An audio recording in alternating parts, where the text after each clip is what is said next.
I wrote a book called The 5 Levels of Leadership. Okay, it's a bestseller. It's in the corporate world. It sold millions of copies. But when I started doing the 5 levels of leadership, I started clear back in the late 1980s. And leadership was not a dynamic word back then. In fact, if you would go into a bookstore, you wouldn't even find a leadership book there. You'd find management books. And, Peter Drucker, the management guru, in fact, he mentored me. It was management. And so when I said I want to teach the 5 levels of leadership, nobody wanted to hear it. And so all of a sudden I said, I want to teach the 5 levels of influence. And the seminar became a huge success. I traveled literally around the world teaching the 5 levels of influence. How do you increase your influence? And how do you go step by step, level by level, until you really have the influence that you want to have to be able to sell, to market, to influence the people around you? And so what I'm going to teach is the laws of leadership. And before I give you the foundation of this, and let me just say, I need to say 2 things. I wrote a book called The 21 Irrefutable Laws of Leadership, and one of the laws in that book is the law of the lid, L-I-D. And the law of the lid just very simply says how well you lead determines how well you succeed. That's so true. How well you influence determines how well you succeed. And we all have a leadership lid, and my leadership lid is I don't know what it is, but from a 1 to a 10, there's a certain level of leadership competence I have. And let's say I'm an average leader from a 1 to 10. Let's say I'm a 5 out of a 1 to 10. That means that what my business is, my sales, my influence, it's all going to come here, and it's going to be confined. It's going to be held down by my leadership lid. And so if I'm a 5 leader, average, my success, influence, my business is going to be a 4. Let me tell you what's never happened in the history of the world. It's never happened where I was a 5 leader, and my business, my influence, just rose above that lid, and I just kept growing. That's never happened in the history of the world, so it's not going to happen with you. It's just not going to happen with me. So it's very important for us to understand how to lift our lid, because, excuse me, because I'm asked by people all the time. They'll say, John, are leaders born? And, I always laugh and say, of course they are. I've never met an unborn leader, okay? But what they're really asking is not, are leaders born? They're really asking is that, when you come into this world, are there some people they're going to lead, and so they get to go in the front of the line, and some people they got to follow, so they go in the back of the line. And what I want you to know is that you can learn to be a leader. You can learn to lead better than you lead today. And I know that because I have the largest leadership training company in the world. We've trained 6 million leaders in every country of the world. Okay, so we got leadership development down. We got it. So if you're 5 as a leader, then your influence factor, your sales factor, your business, it's going to be a 4. But if you can learn to lead better, you can go from a 5 to a 6 to a 7, maybe up to an 8. Now, as soon as I lift that ceiling, guess what happens to my influence, my business, my sales? They follow my leadership. And that's essential for me as I'm getting ready to teach you the 5 levels of leadership for you to understand. You can lift your lid. You can lead better tomorrow than you are today, but you have to know how to do it. I'm going to show you how to do that in a moment. The second law in the 21 laws of leadership that I want to talk about just a moment is the law of process. And the law of process just simply says leaders develop daily, not in a day. So this is not a quick fix. This is not like a lecture and you hear it and an hour later you're just going to be an amazing person or amazing leader. But there is a process that helps us to really learn how to lead that makes us successful. And it's the process I'm going to teach you now, because the 5 levels of leadership is a process. How do you and I go from level 1 to level 2 to level 3 to level 4 to level 5? So what I'm going to do is, while I teach you this, every once in a while there'll be a visual that will come on the screen that'll kind of help you see each level visually, and then of course it'll come back to me and I'll teach it. So let's start with level 1. It's the first level. And I call level 1 the position level. And there's a word that goes with this leadership position. When you get a leadership position, the word that I associate with that is rights. I mean, you get certain rights. In other words, very simply, once you get a leadership position, you have certain rights where people, they follow you because they have to. And why do they have to follow you? Because you're the designated leader. So they're in your department, they're in your group, and so you're the designated leader. So pretty much every day I follow you. I may not like you. You may not even be a good leader, but you have this title and you have a position. Now, this is the lowest level of leadership, and here's the problem. It's the lowest level leadership, but most people think it's the highest level. And so therefore, when they get a leadership position, they get all excited and say, oh my gosh, I just became a leader. No, you didn't become a leader. You just got a leadership position. There's a difference between having a leadership position and being able to lead well.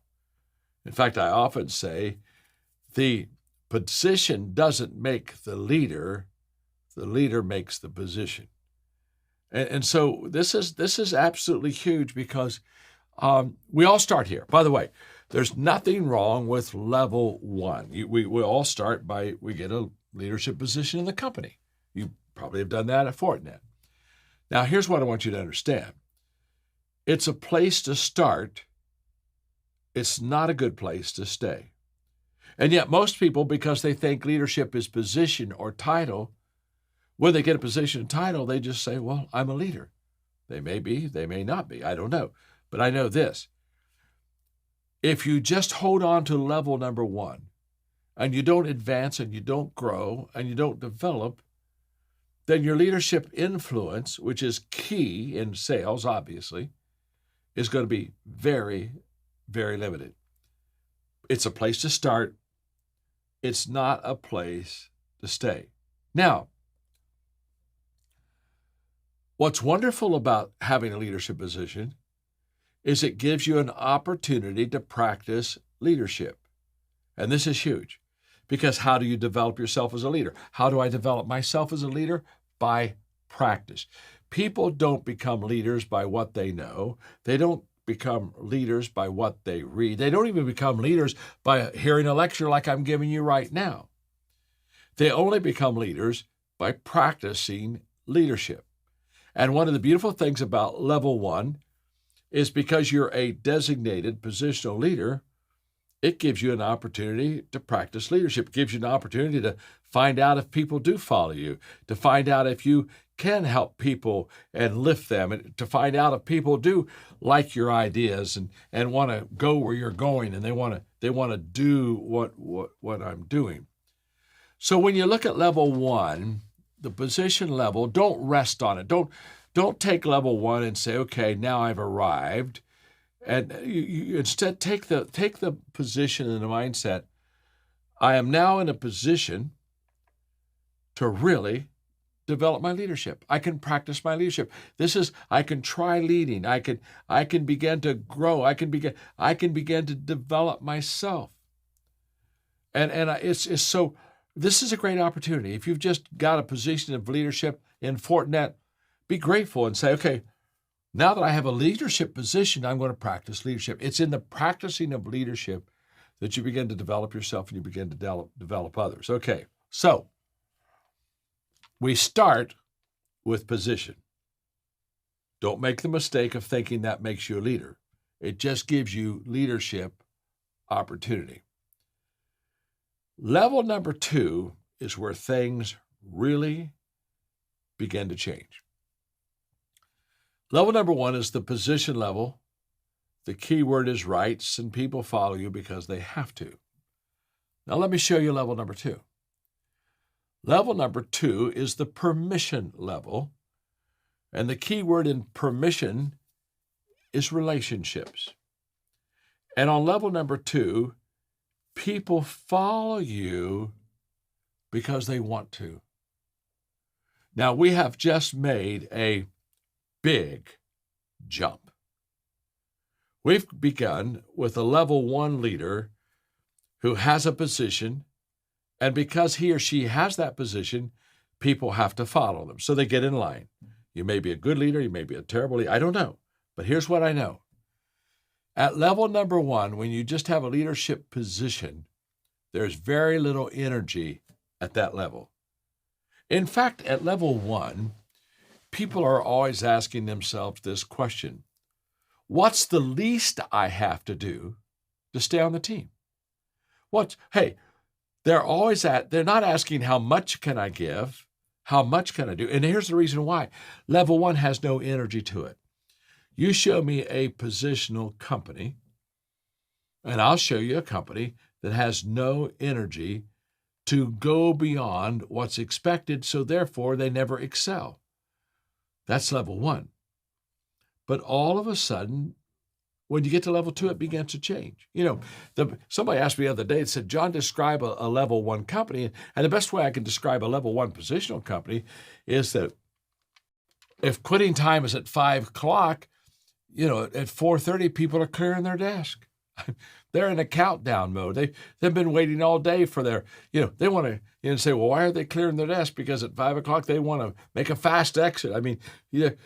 So they're clearing their desk, and, 4:40, they're walking around saying goodbye to everybody, and 4:50, they're going to the restroom, and, 4:55, they're sitting they're putting their track shoes on, man. They're getting down in a starting position. They think they're Cape Canaveral. They're in a countdown mode. 5, 4, 3, 2. And at 5 o'clock, they're all gone. They're all gone. In fact, you walk through the office at 5:03, and it's a ghost town, and you say, what happened?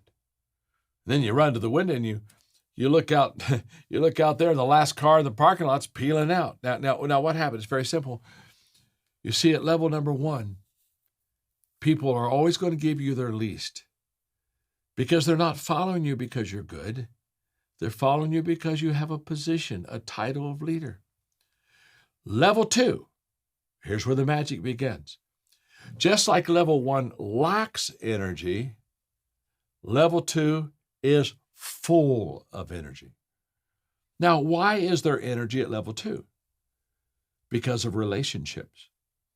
At level 2, people follow you not because they have to. They follow you because they want to. And why do they follow you? They follow you because you like them and they like you. And you're developing a connection and you're developing a relationship. And when people begin to like each other, now all of a sudden, they give more energy to the project. Hey, at 5 o'clock, they're not clearing their desk. They may still be around the table discussing something that's going to help build the business even better. What has happened? The relationship has caused the connection, which has created the energy. So I tell leaders, as soon as possible, get off of level 1. Now, when I say get off of level 1, that doesn't mean you lost your title. But these levels, what you want to understand is they build on each other. So level number 2 has a foundation under it. It has level 1 under it. And the higher you go on the levels, the bigger your foundation, the more solid your foundation, the deeper your foundation, so that your leadership continually strengthens. So at level number 2, people follow you because they want to. And so this is where leaders connect with their people. You see, here's the difference. If I'm a positional level, it's your job on the team to connect with me. If I'm a permissional level, and I call that level number 2 permission because the people give you permission to lead them because they like you. They didn't get a choice on level 1, but on level 2, they do. So if I'm on the permission level and you like me and I like you, the energy begins to increase. Now we're beginning to connect. And there are 3 characteristics of a level 2 leader that I want to make sure that you get, because this is essential for you to be successful. This is essential for you to lift that leadership lid I talked about a few minutes ago. Here are the 3 things that leaders do really well at level number 2 to connect and relate with the people. Number 1 is that they listen. The best leaders are the best listeners. In fact, here's what I've discovered about leadership. Great leaders ask great questions. In fact, I wrote a book on that a few years ago. And it's just a fact. Great leaders ask good questions. Now, why are they asking questions?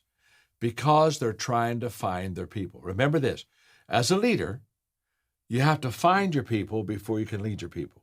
Again, level 1, you're the position leader. You say, you find me. Level 2, no, I'm going to find you. And how do we find you? We find you by asking questions. And when we ask questions, what do these leaders do? They do 3 things. They listen, they learn, and then they lead. Don't miss this. They get all of their leadership cues by listening to you. They walk slowly through the crowd. They're listening to what you think. They're asking you questions. They're asking you, how would you do this? And what do you think about this? And they're asking your opinion, and they're inclusive, and they're bringing you, here, sit at the leadership table with me. Let's talk a while. So they listen, they learn, and then they lead. Now their leadership is effective. Why? Because they found you. And once a person has been found, once a person has been heard, they now really enjoy being part of the team. This is essential for connecting with people. And so on level number 2, your goal as a leader is to really find the people, listen to them, learn from them, and now you lead off of them. You see, let's talk about vision for a second. How does vision expand? How do we take the vision from me to we? Because the vision has to always go beyond you. People need to have ownership of the vision until they talk about, this is what we are trying to accomplish, not this is what they want to accomplish, not what he or she wants to accomplish. It's, hey, we want to accomplish this. Well, how do we take the vision from me to we? It's done on level 2 relationally when you listen to people. Because when you listen to people, you begin to lead according to where they are, and all of a sudden, you're connecting with them, and they're having an ownership in the journey. So a level 2 leader is a relational leader, and they become relational by listening and by learning and then by leading. That's one. The second characteristic of a level 2 leader is that they observe well. They really watch. They watch. I had a wonderful mentor, John Wooden, who was declared by Sports Illustrated in the last century as the greatest coach. He was the coach of UCLA Bruins, and had 10 national championships, and for several years, he and I were close, and he just mentored me and taught me so many things.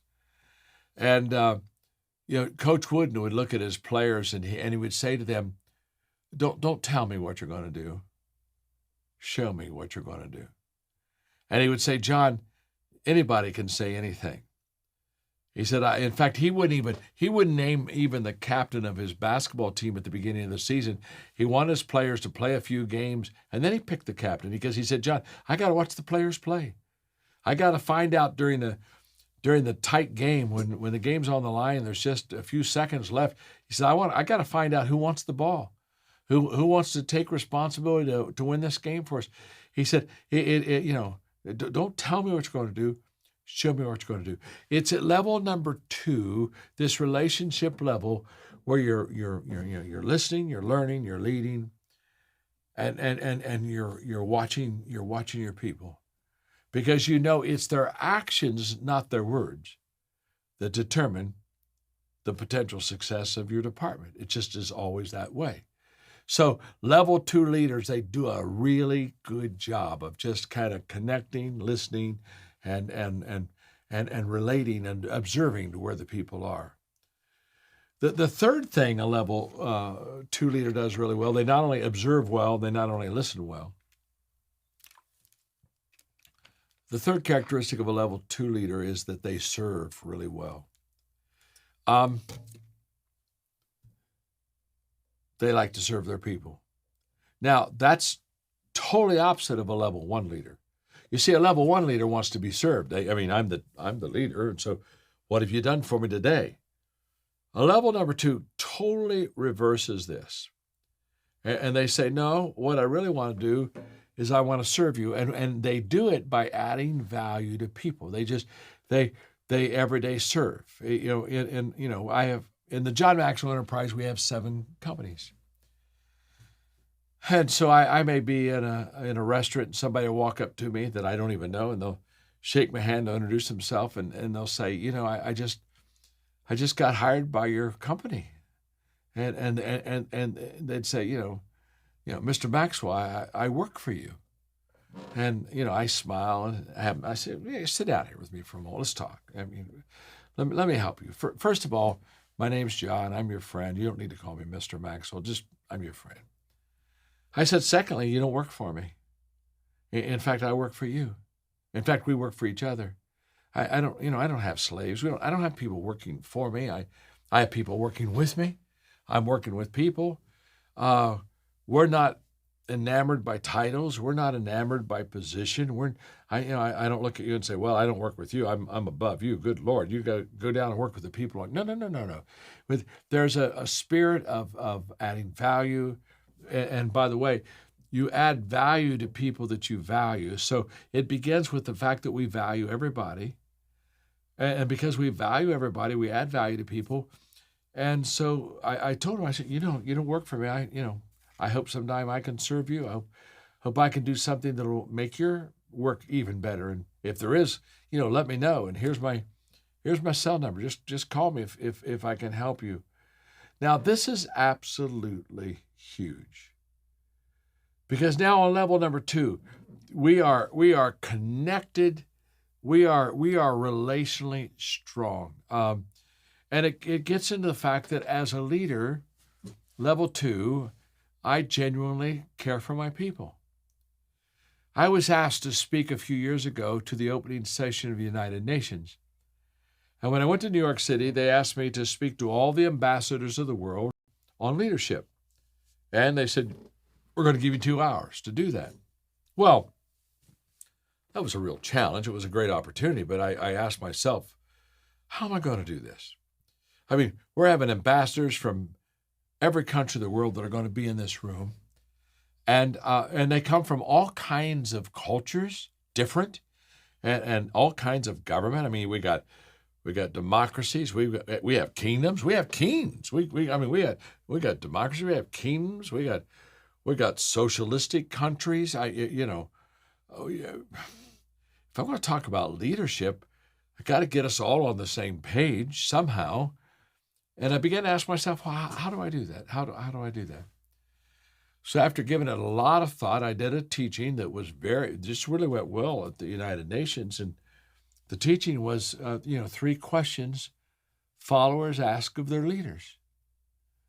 And I said, this is regardless of country, culture, what kind of government you have. I said, if people are following you, they're really asking 3 questions about you. And you need to be able to answer these questions. And the 3 questions are very simple. Do you care for me? I mean, think about it. Do you really want to follow somebody that doesn't like you? Question number 2 is, can you help me?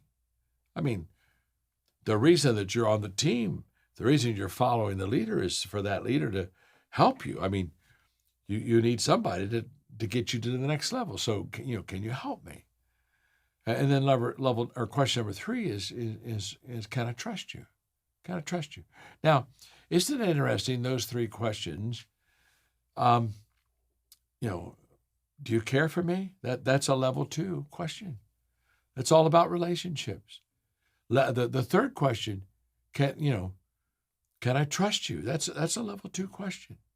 The middle question, can you help me, is going to be a level 3 question, and I'll come to that in a few moments. Here's the point, and I don't want you to miss it. The point is very simple. If you're going to be a great leader, you have to relationally connect with your people. You got to love them. You got to care for them. You got to want to add value to them. You've got to serve them. And the moment that you begin to do all these things, your leadership just begins to be empowered, and it begins to grow, and it goes to a whole new level. But why did it go to a whole new level? It went to a whole new level because now you have engendered trust. Trust is the foundation of great leadership. It's what people stand on. It's what people lean on. They want to be able to say, my leader is going to look out for the best for me, that my leader is going to do the right thing for me. That's why I tell leaders all the time, when you stop liking people, stop leading people, because now what are you going to do? You're going to manipulate people. You see, there's a fine line between manipulating people and motivating people. Let me explain to you what I mean by that. You see, leaders, what they all have in common is that they see more than others see, and they see before others see. That's just a fact. When I say leaders see more than others see, it means that they just have a bigger picture. That's a leader sees more. But a leader also sees before others see. Wow.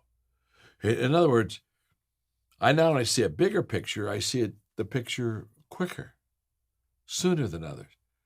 Now, the fact that I can see before others see puts me at an incredible advantage, because if you can see something first, you can go after it while everybody else, they don't even know what they want. And so, it's huge when you get a head start. Leadership gives you a head start over others. So the question is not, are you going to have a head start? The question is, are you going to use it for your advantage, or are you going to use it for the advantage of others? You don't want to miss this. I remember several years ago, I was having a dinner with Gail Devers.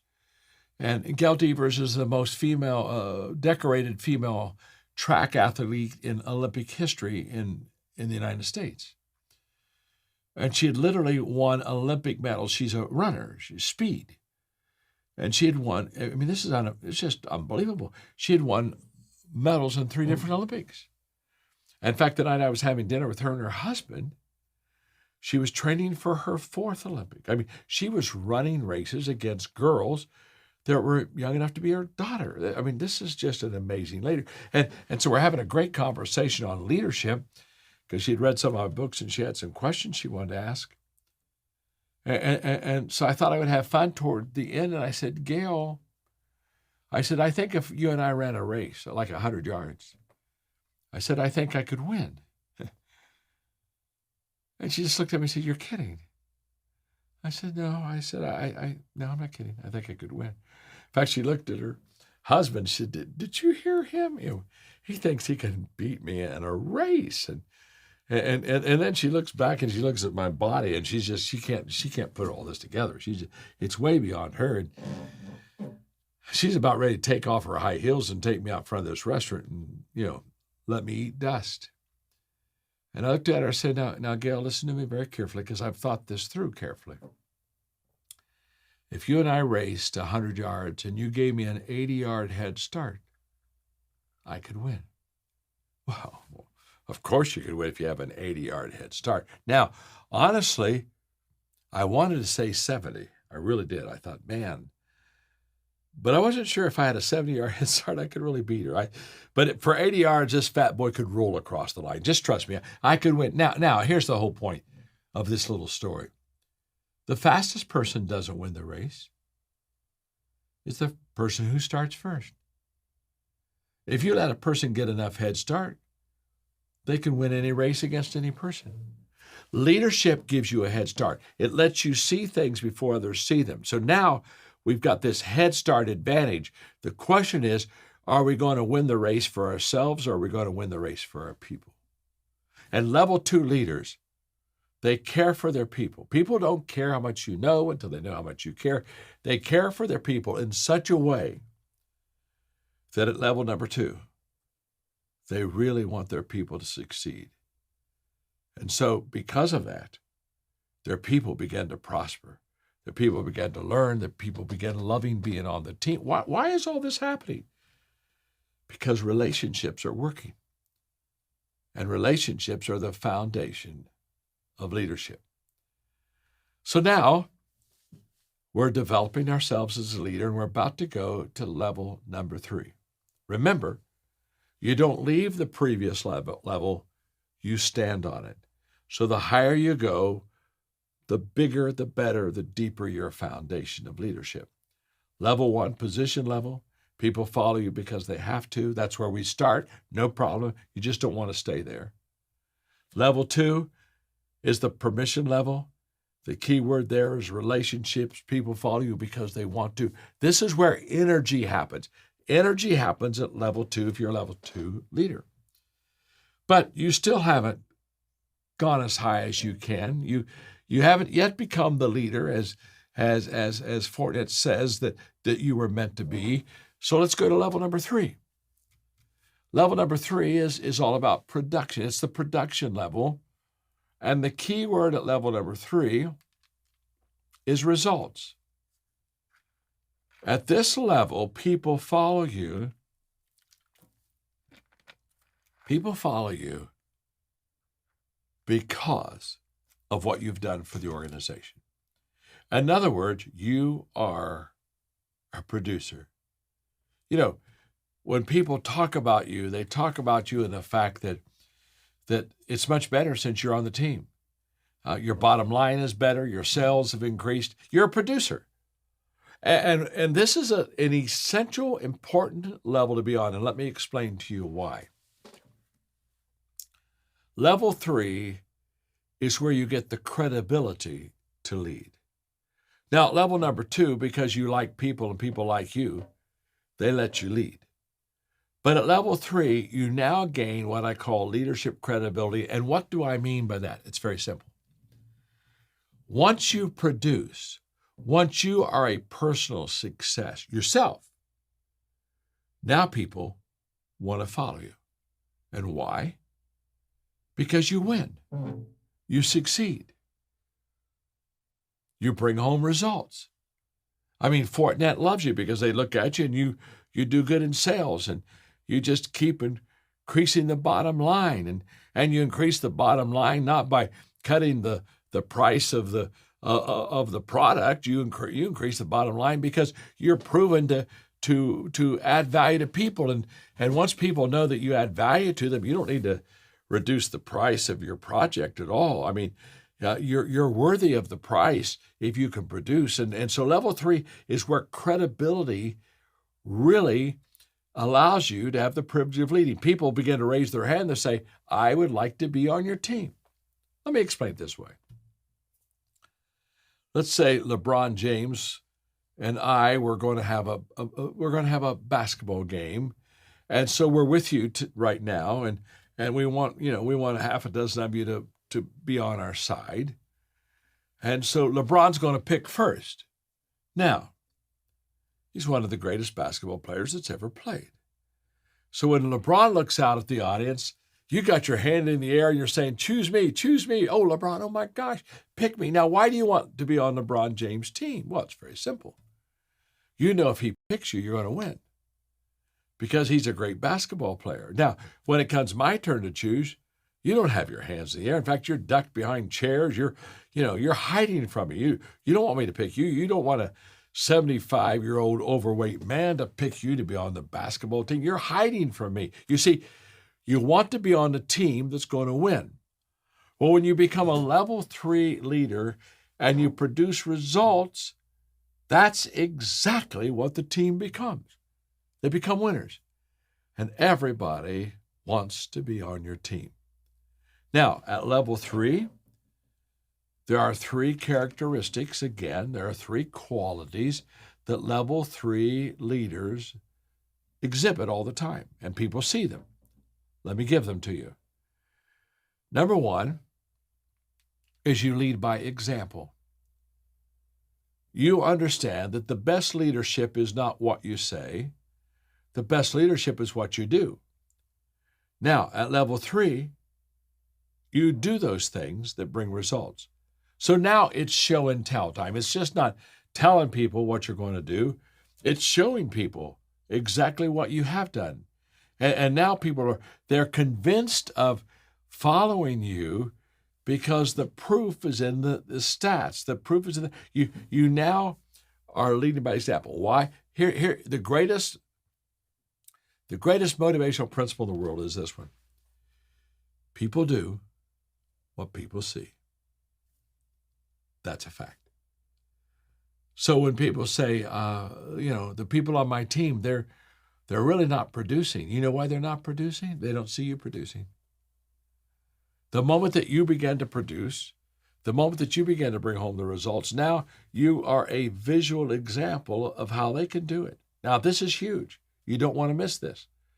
And so level 3, you gain the credibility to lead, not because of what you say. You gain the credibility to lead, but by what you are doing. There's a difference between a travel agent and a tour guide. A travel, if you want to go somewhere, you can call a travel agent. They can buy you tickets for your transportation. They can get your hotel. They can set up a tour. But when you think of a travel agent, that when you finally come to the office, they'll give you tickets and have a great trip, and then they'll say, "Hey, take pictures." I've never been there before. You see, most leaders are like travel agents. They send people where they've never been themselves. You don't want to be a travel agent leader. You want to be a tour guide leader. Now, there's a difference. You see, the tour guide leader, they meet you at the bus and say, "Let's get on the bus together. I'm going to take you to museums in this city that I've been to hundreds of times. I've lived here my life.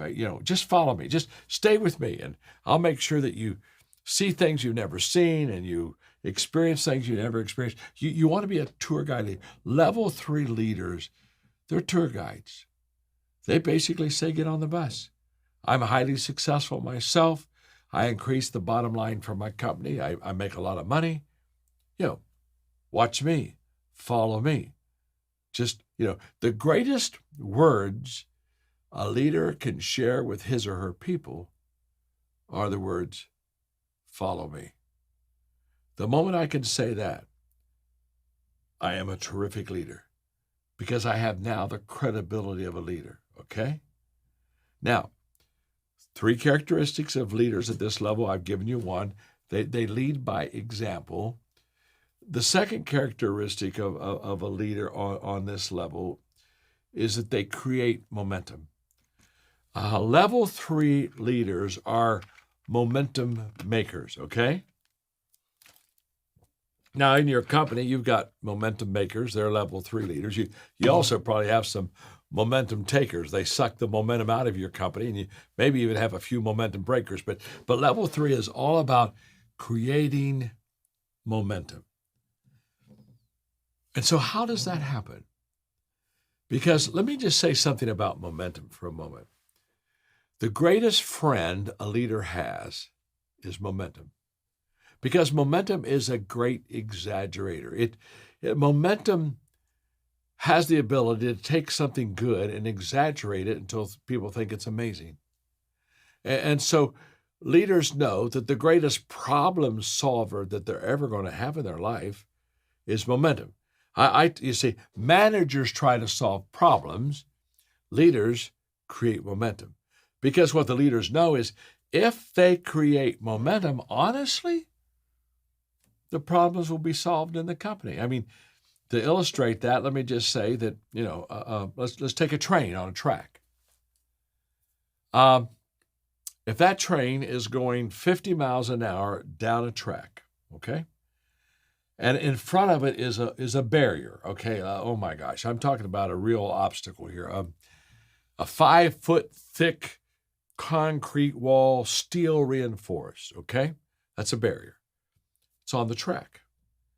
If that train is going 50 miles an hour, it can hit that concrete steel reinforced barrier. It can hit it, smash it, and knock it off the tracks and keep on going. Now, why was it able to have this problem, this obstacle on the tracks, smash it, and keep on going? It's because it had momentum. Momentum solved the problem. Momentum allowed that train to get through something that was almost like insurmountable. It was a pretty huge, mega barrier. Momentum allowed that train to keep going. That's the power of momentum. Now, that same train, let's say it's stopped dead on the tracks. It's not going anywhere. It's not moving. It's dead still, okay? If you put a 1-inch block, just 1 inch, in front of the driving wheels of that train, it can't get started. Now, isn't that interesting? Without momentum, a 1-inch block will keep the train from moving. Now, get this, don't miss this.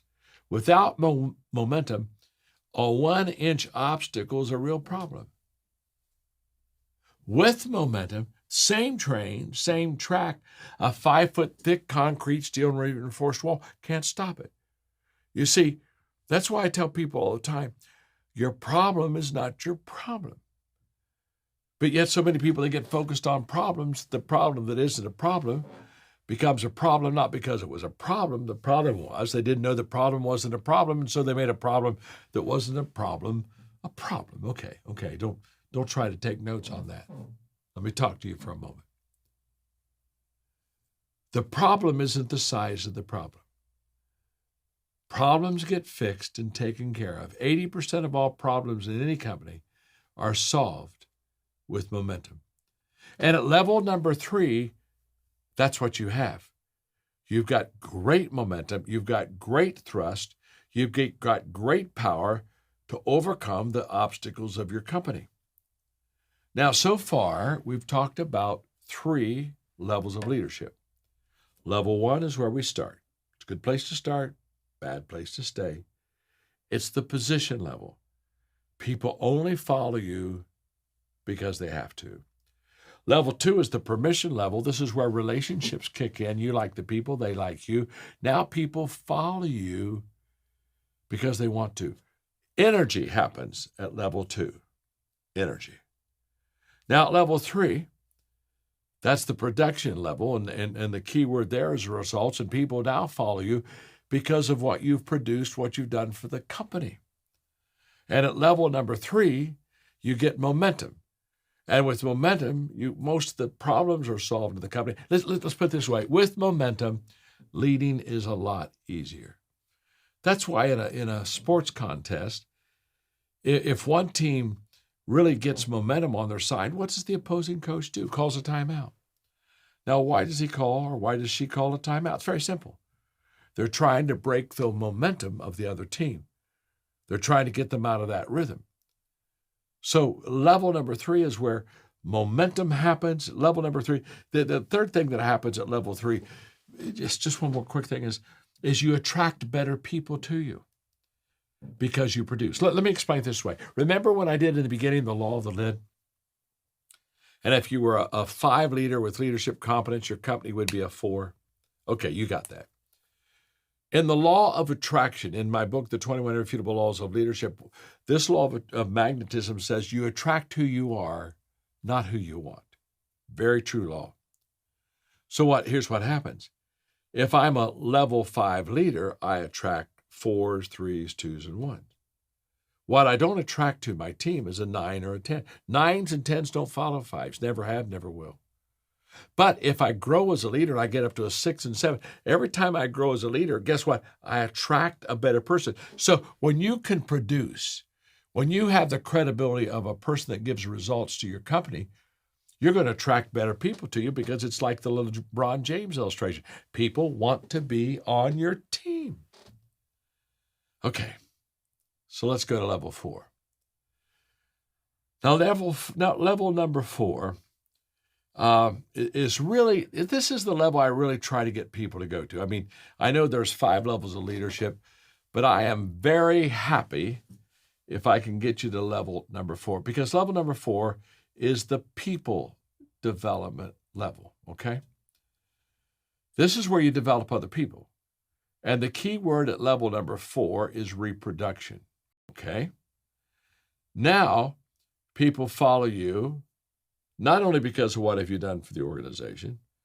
They not only follow you because they like you, they follow you because of what you have done for them personally. Because now they're a better person because you are a people developer. In other words, they're saying, I can tell you right now, when I came to the company, man, I wasn't very effective at all, but they took me under their wings and they trained me and they equipped me, and now look what I can do. And by the way, great loyalty happens at level 4 because people now look at you and say, personally, you've bettered my life. At level 3, you bettered the organization, but level 4, I'm a better person because of you. So this is a terrific level to be on, and it's really how the company thrives. Because if I were to ask you, if I could, 2 questions about the success that you have and the success you want your company to have, the 2 questions I would ask you is, what are you doing to develop yourself? And that's why I love the theme that you have for it, Nat, of helping people become a better leader. I would ask you, what are you doing to develop yourself? And the second question I would ask you is, what are you doing to develop the people on your team? Now, when you develop yourself and grow, you add. When you develop others, you multiply. And that's the difference between levels 3 in leadership and level 4. At level 3, you're getting better, you're producing, but you're adding. At level number 4, you're now compounding, you're multiplying. Because it's just not me producing, but I've got 6 people on my team, and we all are having a good year, and I'm developing leaders, and I'm teaching them how to develop other people. So we're going to keep multiplying ourselves, because only leaders can attract leaders, and only leaders can develop leaders. And you teach what you know, but you reproduce who you are. And so now at level number 4, we're really doing well, because I'm not only producing, but you're producing, and now we're training you to lead, and things just get better. So what is it at level 4, this 4th level of production? What is it at level 4 that makes it so magical? Well, there are 3 keys to reproducing people. There's 3 keys in developing people around you and developing leaders around you. And let me give them to you. There are 3 qualities that a level 4 leader does very well. Number 1 is recruiting. Level 4 leaders recruit well. I was having lunch one day with my friend Lou Holtz, and we were talking, and he's such a funny guy. He was a great coach. He was a football coach in college. He coached 6 different teams. Every team that he went to as a coach had a losing record the year before he arrived, and every team within 2 years that he did coach went to a bowl game. And, Notre Dame became a national champion under him. So Lou Holtz and I were having lunch one day, and he said, John, I've coached good players and I've coached bad players. He said, I'm just a better coach with good players. And I just laughed and said, boy, isn't that true with all of us? We're all a better coach. We're all a better leader with good people around us. And so level 4 leaders, they really reproduce themselves, and they develop people well. And there's a reason why they recruit so well. They have a clear picture of the person they want on their team. And this is essential to the success of your business. The better person I recruit, the higher my odds that I can really develop that person to great success. And this is essential for my development. So, when people, sometimes they'll pick me up at the airport, they don't know who I am. They've never seen me before. And so there's 2 ways they pick me up. One is sometimes they just send somebody to pick me up, and I go to the baggage area, and there's some person there with hand in the air with my name on it. And basically that person says, I don't know what you look like, but if you'll just look and see your name up here, you come up, identify yourself, you find me, and then I'll take you to where you ever go. And that's the way a lot of people recruit leaders. They just say, we need leaders. We need leaders. They got the sign in the air. But there's another kind of person that, when I walk into the baggage area, they come right up to me and they shake my hand and they say, hey, John, we came to pick you up. Now, how did they know? Well, they went online. They saw my picture. They maybe have a book that has my picture. But they had a picture of me before they got to the airport. And so when they saw me, they immediately knew to connect. Well, highly successful leaders, that's what they do really well. They have a picture of who they want to recruit and the qualities they're wanting to see in that person. And so when they see it, in fact, I tell people all the time, I wrote a book called the 21 Qualities of a Leader. And I tell them all the time, it's nothing but a picture book of what a leader looks like. I said, get those 21 qualities of a leader, and then when you do your interview, look for those different qualities, and when you find one, check it off, and after a while, you know whether you've got a potential leader or not. But at level 4, these leaders, they do a really good job with recruiting. Secondly, they do a real good job with positioning people. In other words, when they it's the Jim Collins stuff, okay? You got to get people on the right bus. Well, you not only need to get them on the right bus, but you need to get them in the right seat, okay? And they really understand the value of positioning people, and the fact that find out what their strength is and then put them there. And I tell leaders all the time, this is a totally different lecture, but I say when you're looking at your people and you're trying to position them, you have to ask 3 questions that start with an R. What are they required to do? What gives us the greatest return when they do it? The results. And thirdly, what's rewarding to them? And every leader needs to find out of every player. What do you have to do? What's required of you? What are you really good at? What gives you the great return? And what do you love? What's rewarding to you? And when you find those 3 things, you position them according to the 3 R's, and all of a sudden they begin to really produce well and begin to succeed well.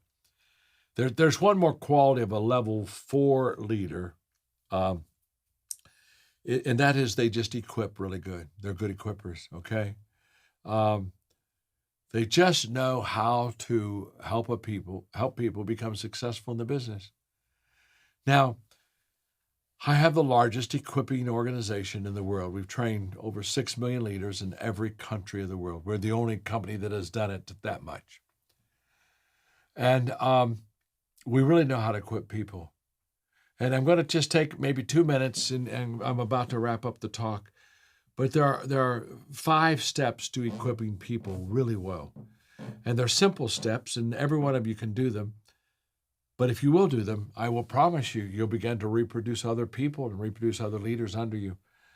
So let me give you those 5 steps. First of all, step 1 is I do it. And just simply put, before you train anybody to do anything, you have to do it yourself. Again, what did I say? People do what people see. So the first step of equipping somebody really is you do it yourself. Now, once that you have done it successfully yourself, which is really a level 3 leader, now you bring somebody alongside of you and you go to step number 2. Step 1 is I do it. Step 2, I do it and you're with me. And now we're going to spend some time and you're going to watch me do what I do really well. And the reason you're going to watch me is because leadership is visual.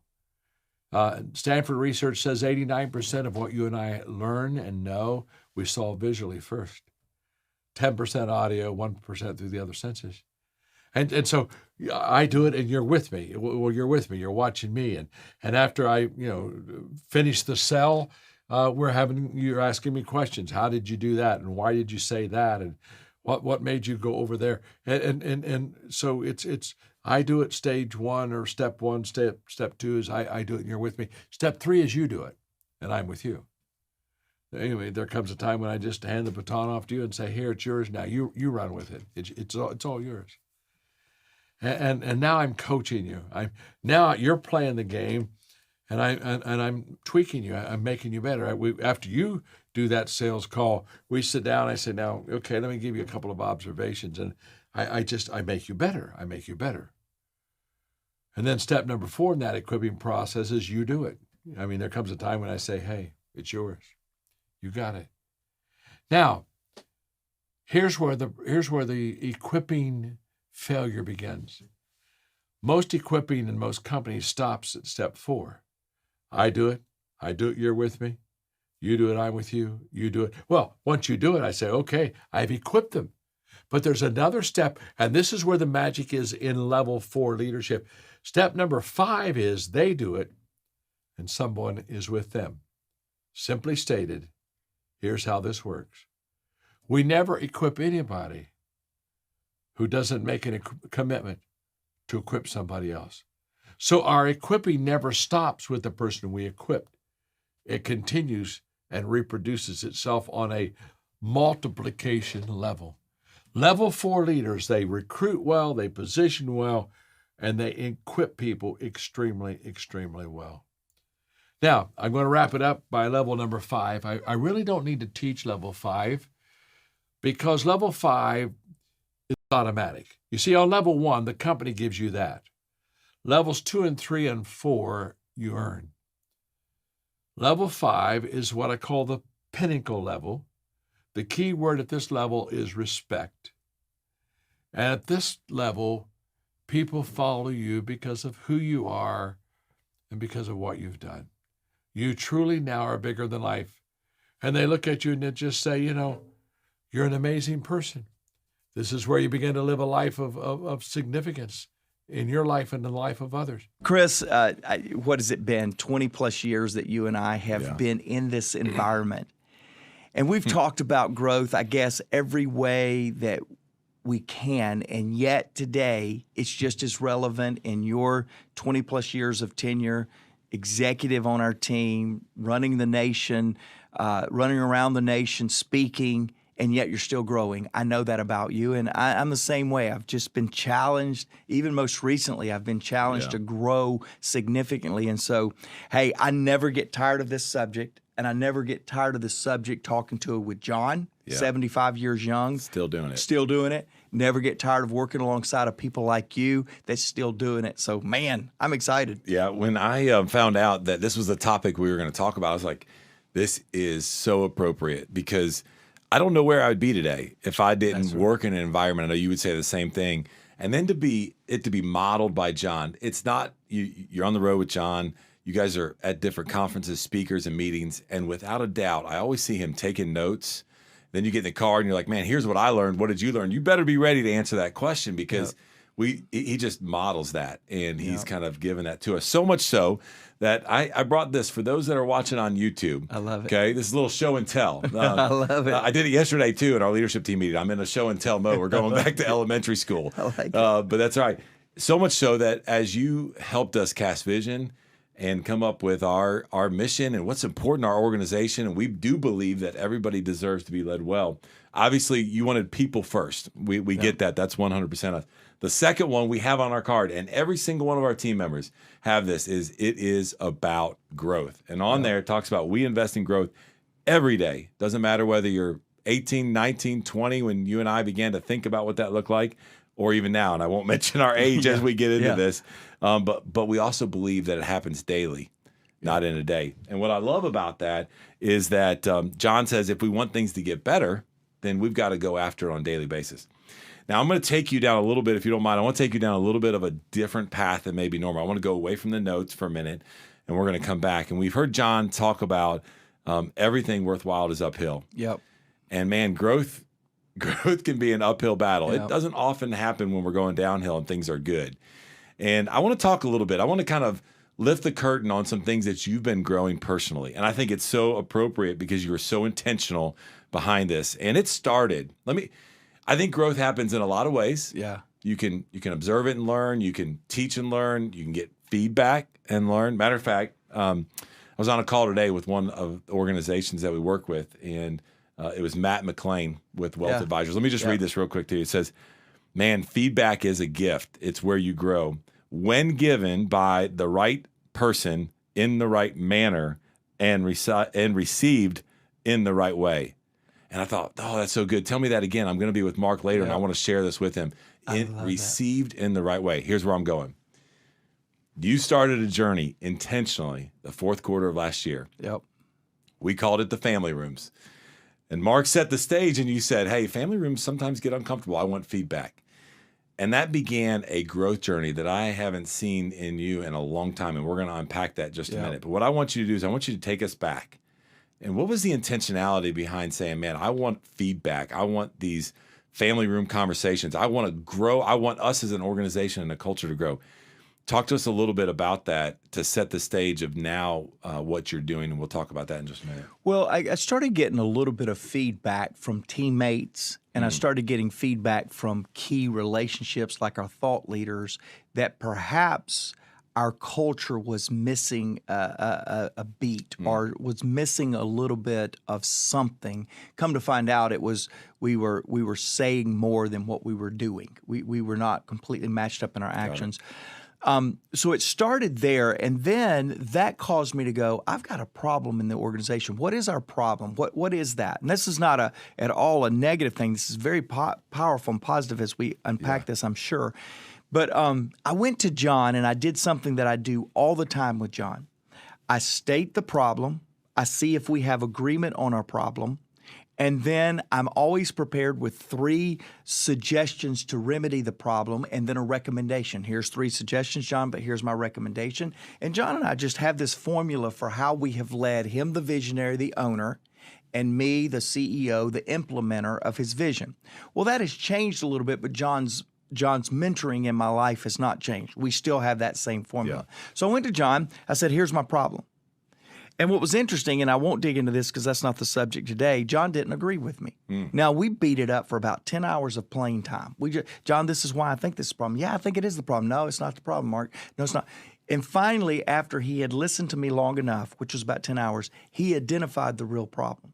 And the real problem was that I needed to roll up the sleeves and get engaged in the lifeblood, in the culture, in the day-to-day rigor of our organization. Yeah. And so that started it. And so the best way I knew to do that as a conclusion to John and I saying, I've got to roll up the sleeves and get involved in what's going on in the organization, were these family rooms, Chris. You were a part of them. And in fact, you were a part of the very first one. I remember this. I had, they were about 12 or 13 of them. You dedicated a lot of time to it. And in those family rooms, Chris, a real reoccurring challenge, opportunity to really address things in the organization began to bubble up. And it was that. Then we've had a lot of leadership meetings with that. I've validated that, verified that with the leadership team. But it all started with a realization, hey, I think I have a problem. Then it went to the next step, John and I agreeing on the problem in the organization, and then we're beginning to be intentional about fixing it. And I love the fact that John says the only guarantee that it's going to get better from what you heard, you accepted that feedback. And the hearts were pure. You received it the right way. And John says the only way it's going to get better is if we grow. And you got to do that. So I'm going to go out of order a little bit here. John gave us an incredible growth plan here. And I'm going to go a little bit out of order because I know the process that you went through to do this. The first thing that you did was you said, I'm going to go and I'm going to reflect on what I heard. And you do this every year. The timing of this happened to be pivotal this year for you, but you spent, John mentioned at least 1 hour a week. I think you accomplished a year-long process of that in probably just about 3 days. Talk about then what you heard, what you learned as you're growing through this, and the reflection and how powerful that was and allowed you to come out of that with a tremendous growth plan that we'll talk about after that. Yeah, so before the growth plan, it started with I read a book, I think I have recommended on the podcast, Chris. It's by Gary Keller, which is one of the founders of Keller Williams. Yeah. Gary Keller wrote a book called The One Thing. And he talks about how that leaders need to synthesize down to that one thing they need to be focused on, and then they need to spend the best part of their day in that. For me, the best part of the day is the morning. So immediately coming out of family rooms, Chris, you'll remember this, I carved out and canceled everything that I did every morning of the week, because I had identified 5 things that needed my undivided attention, 5 things in our organization. And I came out of that family room, I had already carved out every morning was going to be focused on my one thing. And I started focusing for 4 solid weeks, 4 hours a day on one thing in the morning for 4 hours on what I could do from a creativity and from a problem-solving perspective that I could begin focusing focusing on in the organization. So it really started there way before the growth plan that we'll get to. I started really assessing with a clear mind, with an undistracted attention, and then with as much creativity that I could muster in a one-on-one, one-to-myself environment. I began working through how do I creatively go after these 5 areas. So you go through that, and then you make up your mind, I am going to intentionally grow. Now talk a little bit about the next steps for you. So John says, hey, we're going to make a commitment. So you did the reflection, you're making a commitment. Now for you, that growth looked like many different things. Mentors, books, you're just absorbing content and you are committed. Talk about where your mind went when you said, I know I need to grow and I'm going to absorb as much content as I possibly can. What led you down the path of saying, what resources? How do I tap into this? What does that look like? Let our listeners hear from that, because I think each one of us have challenges like that in our life. And sometimes we don't know how to go about the process, but you've lived out and modeled this, and John's given us his plan, and it's in direct alignment with that. Yeah, well, one is if you can synthesize down what the real problem is, and you can synthesize it down to as much simplicity as possible, you're going to then be able to build the best comprehensive focused plan available. We distilled it down to we had a momentum challenge. You're part of the organization last year. Congratulations on podcast land. What was it, 46% growth last year. This guy right here that you're seeing, if you're watching YouTube, this guy grew 47%. But now let me say that. What was interesting is I still could come back and say our common problem was momentum. Correct. That was with some parts of our organization having best years ever, some teammates having personal best years ever. We still had a momentum problem to what? To the vision that unified us all together. So if you can come up with a common root to the problem, because that'll establish common language when you begin to build this intentionality around a plan. So the problem, and then figure out a way to unify everybody to the same problem. That was a dance. That was a challenge because I got some people sitting across from me that killed it last year, and I had some people on his team that had personal best, and then I had other teammates that we just were not out of the starting blocks yet. So how do I unify everybody on we have a momentum problem? So synthesize it to as much simplicity as possible. That's why we have a word for the year. You have a word for the year. I heard what it was. I've got one. My whole growth plan is around that. Well, the plan to get the organization on the track that it needed that kind of simplicity too. What's the word and how does that word apply to everybody? Because if you can get that word to a simplest form and then you can get everybody seeing their way to embrace the word from how it will help them, now we're on a track to begin to build that plan. Yeah, it became our rallying cries. In essence, is what you were doing. No matter where each vertical or team was doing, it didn't matter. As a whole, as a team, that became our rallying cry together. So you and I've heard you say simplify a ton of times in the last 90 days. So you simplified the problem, and you go, okay, now I got to grow in that area. Yep. Talk to us a little bit about what you had. And remember, we're trying to keep this podcast under 3 hours. Yes, and exactly. So, but I know how intentional you were about that and the amount of resources you consumed. Talk about that process. I'm privileged to have a weekly call with a bunch of leader-minded people. So I ask about 4 people that I really believe could help me in the area of momentum. I said, what do you recommend that I read? What do you recommend that I consume? Got some great feedback. Then I went to my call to hundreds of people and I said, hey, if you've got a book or a recommendation on momentum, let me have it. And I just took all of that, assimilated. There was a lot of redundancy. People recommended the same thing. Then that became at the top of my list. And so I have been, in fact, yesterday in a leadership meeting that you and I were in, somebody brought me another book on momentum. And I'm just consuming that and digesting it. So going back to my 4 hours in the day, I would spend 2 hours reading a book on the subject matter that I had before I even started my 4-hour day. And again, all that comes back to get people to give you input from their perspective with the clarity and the simplicity that you're going to lead the team. Do the clarity and simplicity on what you're going to grow into. And like you said, I cannot remember but one other time maybe that I have been this diligent in being a sponge on content on one piece of subject matter. I have read and consumed. You see it every time I come into a leadership meeting. I give you a new tidbit that I have read to give us common language on what we're going to do. Yeah. And what I've also seen, and I haven't mentioned this to you, but I watched you walk the fourth quarter and then through the end of the year and the reflection, and there's some discouragement there, certain things, right? Yep. All of us have discouragement areas of our life that we wish we grew in, right?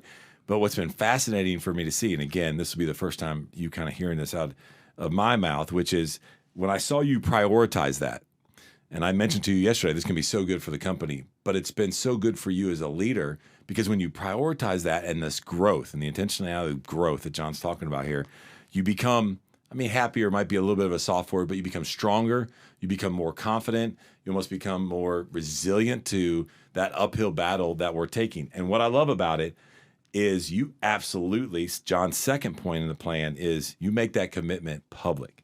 Yeah. And you do that. You talk about it. We're talking about it on the podcast. Yep. But more importantly, you share that with specifically our leadership team every time you come in there. And John says early on in the lesson, what are you doing to develop yourself and others? Yeah. And I know that we are growing. I've read more books, not than you have, but that I did in the first couple weeks of last year because of the challenge that you're putting out with us. What's the intentionality behind sharing not only what you're learning, but sharing what you're consuming and how you're doing it with your team? Three reasons, Chris, that comes to mind immediately. And like Chris said, this was not scripted or prepared, but three reasons. One is accountability. I always grow better on a personal level or at a team level because you, like you said, I wrote that down too, John. How are you growing personally? How are you growing your team? I want to put it out there that I want my team, our team, to know that I'm growing. And I'm putting it out there. These are the books I'm reading. And then I come and show you what I'm reading with things that we're doing. That's accountability. The second reason is common language. I want people to know what is driving the intentionality around my leadership right now. What's happening is you're picking up some of those books. Others 100%. Are picking up that book. So the common language is now not only rallying us to the vision and the direction I want to take the organization, it's rallying all of us in how we all are growing. You're growing. Yesterday's leadership meeting, and again, this is just family talk, which I love this podcast, by the way. Yeah. Yesterday, the way we complimented one another was staggering to me. I don't think we've ever complimented one another as much as we did yesterday in that meeting. And I could tell you're reading the books. Ben, you were talking about some of the practices and principles that we're using in the first person. Hey, we've got to. And I went, you go, Chris. Yeah. I don't even have to say it because it's being repeated. But that brings me to the third thing. When you start saying what the common language is and you start holding yourself accountable, now you start giving expectation of why we're doing this, the desired outcome. That's good. And so we're in the middle of a process right now that's driving a little bit, me, maybe you too, a little bit crazy because I'm ready to act and we're still in the information gathering. Meeting. Yeah, matter of fact, I got home last night and my wife's like, well, how many steps you had today? I was like, I refuse to report. She's like, because it was all we're going on a walk, right? Because I've been with Mark in meetings all day trying to figure this out, right? But you got to do that. You got to figure and that's going to drive that common set of outcomes that you're wanting. So it's all based on intentionality. Yeah, I love that. So again, John's second point was you're making it public. We're talking about it to our team. We're talking about it to the enterprise. We're talking about it to you here today. John's last point is you're going to share what you're learning, which you're doing. I want you to close on this thought of growth. You and I could talk about this because we are the product, right? We've been doing it for a long time. And it's what we believe in, and we've seen the growth. John mentioned something I think is really important in here. He's like, hey, start off by saying, what's one area of growth of choice? And then what's one area of skill? And you every year come out of your time and your reflection with, yes, a word of the year, but you also, being a person of faith, have a choice that you make of what you're going to study this year from a growth standpoint, tie it to leadership, tie it to your growth, whatever. And then you also have a skill set. Talk a little bit about the power of having both of those, how you come to them in your growth journey, and then what that looks like. Yeah, so for me, the word for the year is kind of the focus. It's kind of the aspiration, the idea. The skill set comes in what I set with rigor. I have in my growth plan, I have daily, weekly, and monthly rhythms, things that I've got to deliver every day, every week, every month to complement the word, the concept. Got it. And so I think what I feel like John's talking about here is if you don't have skill sets to go along with the strengths, if you don't have rigors and disciplines to go along with the word, then it's going to sound nice, but you're not going to see that tangible momentum. Yeah. And that's what I have found. The people that are the most effective today, people that are listening and viewing this podcast, you're writing it down. I'm proud of you. Congratulations. I'd give you a standing ovation if I could. But it's the people that get an action item, something that is a skill, something that is a discipline that's going to bring the greatest amount of results after a conversation like this. I hope that between John, Chris, or myself, we've given you a note to capture. Yeah. And I'm sure we have because John has. John so we're us. good. Yeah. But what I hope just as much, not more than, but just as much is you put a skill, a challenge, an application to it that will make you effective. I do a year-end review every year. I'm reading a lot of books on momentum, but I'm telling you, it's these meetings that we're having that is making that more powerful. Yeah. The idea, the concept, the discipline without the skill application would render it useless. I would contend. Maybe a little bit of useful, but I'm going to tell you, learning without application is not growth. Yeah. Remind us again, how many years you been with John? 23.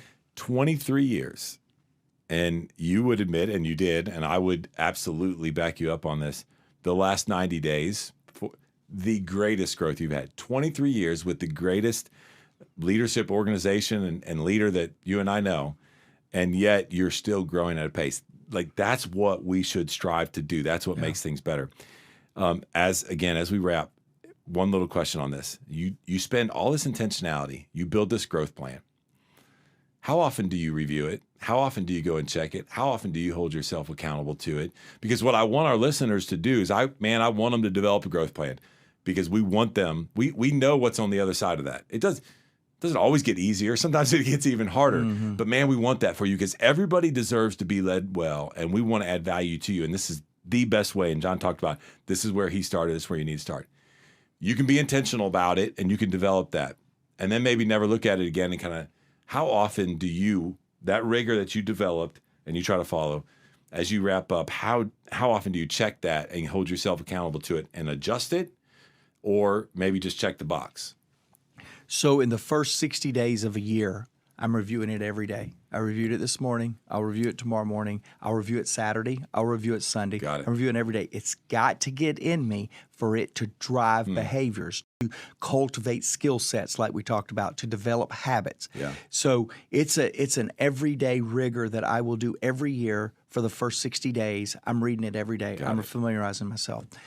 Then it pairs back probably to once a week. And then by the third and fourth quarter, it is probably twice a month that I'm pulling it out and reviewing and reflecting. One of the disciplines that I have is in a year-end review this year. Some years it's monthly, some years it's bi-monthly, some years it's quarterly. I will go and assess and tweak the plan based on the effectiveness the plan has had then, so that plan that I got in one setting is a living, breathing organism that makes sense. I'll tell you a couple of things that I want to do to wrap today that I feel really strong about. There's two things that I want to challenge you to do personally because I'm so passionate about personal growth. And it's only the what is this? The 18th of the month. It's really, if you're listening to it live, some of you will listen to it. We're only 18 days into this year, and I want to challenge you to get really intentional. Leadership is developed, not discovered. A truly born leader will always emerge, but to stay on top, natural leadership characteristics must be developed. So the question is this: How do we develop our leadership qualities and characteristics and our leadership skills? About a month and a half ago, I was thinking about this because I was in a Q&A, and while I was in teaching leadership, somebody raised that question. They said, John, you talk a lot about developing leaders. Can you give me a handle? Can you just give me some things that I can really remember that will help me to do so? And just off the cuff, I shared with them basically the outline that I'm going to give with you today with some content in between. So let's look at it. There are what I call the 3 E's of leadership development. The first is environment. I have found that leaders that are developed they're developed because they are in some kind of a leadership environment. This is incarnational. This transfers leadership is almost in an incarnational or a way that this is how leadership is fleshed out.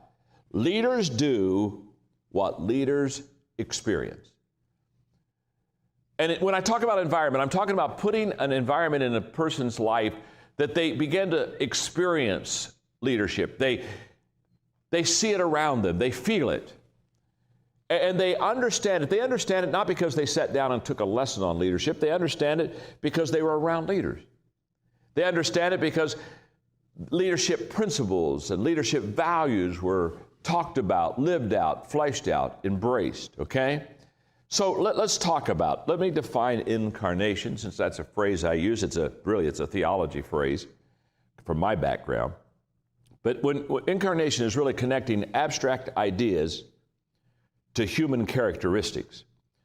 In other words, it's taking something that is subjective or an abstract idea and fleshing it out until you can see it visualized in the life of a person or the characteristics of a person's behavior.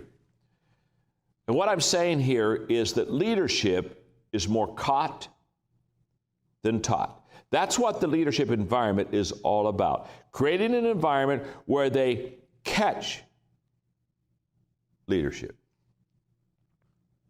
Now, I grew up in a leadership environment. So I can talk a long time on what it means to have a leadership environment. And I can just say this. I can never think of a time when I did not realize the importance of leadership.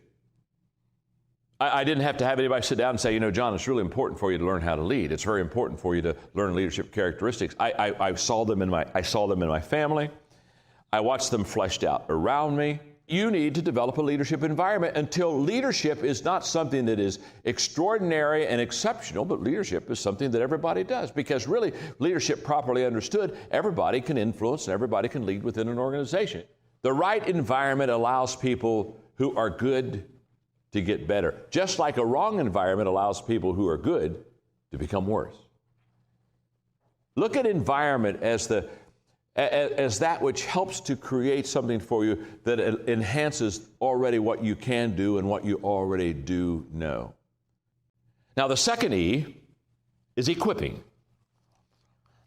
And that's probably the one we know the very best as far as developing leaders, because equipping is intentional, and basically leaders do what leaders learn. See, in the environment, leaders do what leaders experience. Now we're going to talk about leaders really do what leaders learn. And the function of leadership is very simple. Is to produce more leaders, not more followers. Now I'm going to read something to you. I just picked this up recently and I thought this is the approach. This is the wrong approach, wrong example of how most people get in trouble in this area of equipping. Henry Ford was a genius when it came to automobiles and the methods of mass production, but I believe his understanding of the worker was too limited when he asked. Here's what Henry Ford asked. Why is it that I always get the whole person when what I really want is a pair of hands? What was he talking about? The assembly line. He was just basically saying, I don't want anybody that can think. I just want somebody that can put the part there. Just 2 hands, just all I want. I don't want your mind. I don't want your spirit. I don't want your soul. I don't want your will. I don't want your commitment. I don't even want your loyalty. I want your 2 hands. I know most people, when they look at the people that they have in their company, their organization, this is a downfall of a lot of people. They don't understand the development of the whole person. They don't understand the big picture. They just basically see the job. And they see the job and they said, this is what's required for the job. So what do I have to do to teach you what's required of the job? And do you have the 2 hands? And can't you put that in the assembly line and keep it going? Equipping begins with expectations. Let's start there. to really develop a leadership equipping organization, it begins with expectations. And there are three I'm going to give you, and I'll give them to you kind of quickly. One, leadership determines growth. One of the first expectations you place upon people when you equip them to lead is the fact that the reason you're equipping them to lead is if they learn how to lead, it will bring growth to the organization. The second expectation that I gave them in equipping them is that leadership can be learned. Leadership can be learned. The third expectation is that each leader equips leaders. And I was always very careful to say this to them: work your way out of your job. If you got a good job, that's great. Now, let me tell you what I want you to do. I want you to work your way out of your job. Go find somebody else, train somebody else, develop somebody else, equip somebody else. And, in the hospital emergency room, there's a saying, and it's just a simple saying because they got to do training and equipping quick in an emergency room, okay? I mean, it's not like you get a lifetime for this. And they what do? They say, watch one, do one, teach one. You have to be very intentional in how you're training them and equipping them. Then the third E is exposure. How do I expose them? Now this is the inspirational side of developing leaders. Leaders do what leaders see. Okay? In fact, I love this statement. A little exposure upsets a lot of theory. I think kids should not be allowed to go to college 4 years in a row. I think they should go for 1 year to meet their friends, party. Then I think they ought to go get them a job. Because do you remember in class when teachers would ask you, profs would ask you, do you have a question on what I'm teaching? Of course we didn't have a good question. We didn't have any experience. We didn't even know what good question to ask. We were just stupid kids with a textbook, filling in blanks, making profs happy. The only way you're ever going to have real questions is to go out there and try it. Be exposed to it. Now, can I tell you something? I had no questions when I was working on my Bachelor of Theology degree. I mean, I had very little, and I went through it and got pretty decent grades and graduated, the whole deal. But can I tell you, 6 months after I had my first church, I had a boatload of questions. Now, what happened? Exposure. Now, all of a sudden, I'm into a real world, and all of a sudden, all the stuff that I need to know that will help me to be successful in life, I don't know.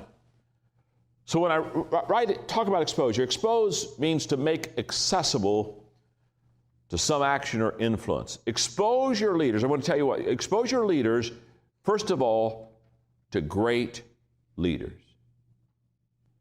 In my world, what that's meant for, oh my goodness, 20 years, is that I've intentionally every month had what I call a learning lunch, where I sit down with somebody that's smarter than I am, faster than I am, better than I am, and I buy their lunch, and what that means is they get to eat and I don't.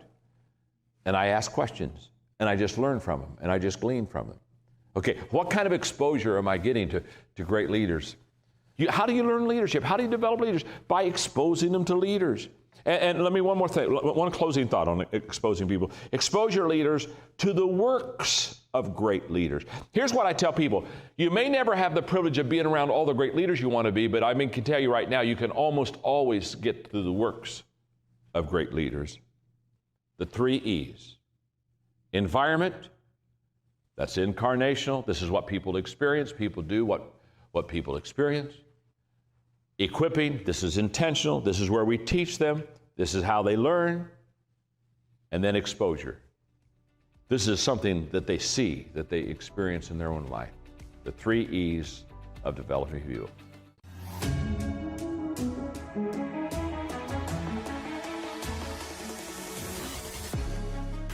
Welcome to the Maxwell Leadership Executive Podcast, where our goal is to help you increase your reputation as a leader, increase your ability to influence others, and increase your ability to fully engage your team to deliver remarkable results.